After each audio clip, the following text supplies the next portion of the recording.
एगो बहुत सुंदर सोहर लेके आयल बनी, आप लोग सुनी लोगिन। अगर अच्छा लगे तो लाइक शेयर सब्सक्राइब कर लेबनी, कमेंट में बता दें कि आप लोग के कैसन लागल बा। ओ बरीली पीले पोती ले चंदन छिड़किले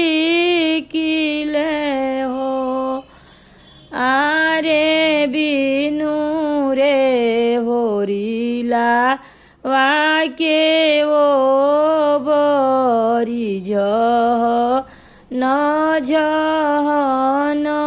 करे हो।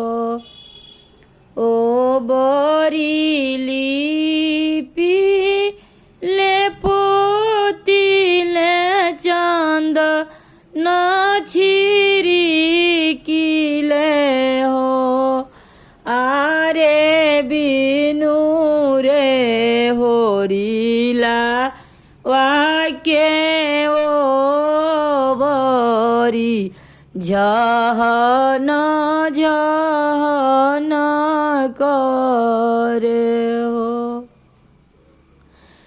काठे के होरिला वाके तेल करबो, अवरु फूलेला करबो। काठे के होरिला वाके तेल करबो, अवरु फूलेला करबो। आरे गुरुमी चुमा लेबो तबहु नाही हँसेले हो। आरे गुरुमी चुमा लेबो तबहु नाही बोलेले हो। विप्र के गोरल होरिला रहिते त हसी के भी हसी तेनु हो।